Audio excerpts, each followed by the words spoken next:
This is Elizabeth Joyce with Stargazing week of July 9th through July 15th, 2018. July continues to have Mars retrograde through August. Adding to that, Mercury turns retrograde on the 25th in Leo, and two eclipses are in between. An extremely hot and active summer lays ahead. Mars retrograde through August has you reviewing and revising your aspirations and ambitions. Make sure that the actions you take are working towards your future goals and not just doing the same old comfortable rut thing. It's also good to detach from the world a bit if you are able to. The July 12th Cancer Capricorn partial solar eclipse brings in new energy. It's the first in a series of Cancer Capricorn eclipses that will begin and occur in 2019.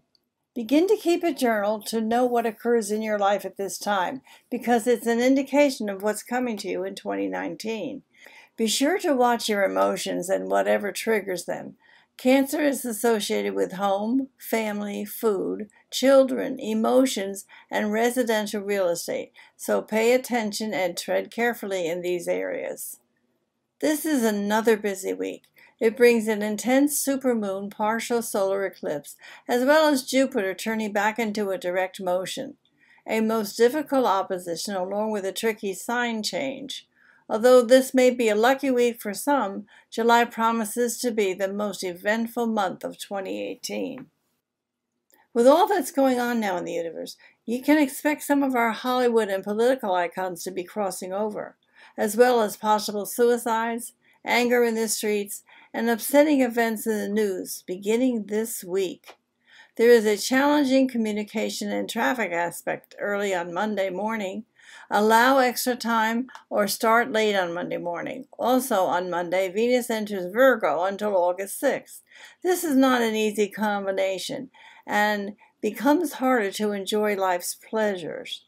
If you have anyone in your life who is overly critical, Venus becomes a total perfectionist about money, as well as social relationships, so heads up. However, it is a good combination for working on home or office beautification. Maybe you need to redo your office or get a new desk or something important like that. Make a list and you can accomplish a great deal. On Tuesday, finally, expansive Jupiter ends his backward cycle that began in early March. In the weeks ahead, you can put constructive effort into expansive new projects, but know that it will be September before there is better traction to move these projects forward. The downside of Jupiter going direct is that it's in the water sign of Scorpio, which can bring storms, rain, and massive flooding, as well as volcanic eruptions and earthquakes.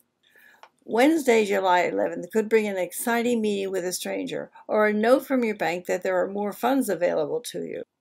Jupiter direct brings good news and always opens the door for good fortune. This is a good day to purchase that lottery ticket. Wednesday evening is excellent for getting out of your routine and meeting friends. The partial solar eclipse on Thursday brings a supermoon as well as Pluto, the planet of crisis, karma due, and transformation, opposing both the sun and the moon. This is not a time for travel, new beginnings, or expressing new ideas. Instead, it's a time to batten down the hatches, meditate, and pull back. Do not schedule surgery, dental work, or any other important events at this time. If you already have, it's best to reschedule. The effect of any eclipse arrives 2 weeks before and lingers 2 weeks after the eclipse. Since we have another lunar eclipse at the end of the month, allow July to be your reflective and healing month. Reach out to others who may feel isolated and depressed and try to uplift their spirits. Venus moves in with her gentleness on the weekend to ease Saturn's wrath and remind us all that business can also be light, fun, and cheerful. This is Elizabeth Joyce with Visions of Reality. The website is www.new-visions.com. If you'd like to ask a question or make an appointment, the 24-hour answering service is 201-934-8986. Thank you for listening, and I'll see you next week. Stay cool.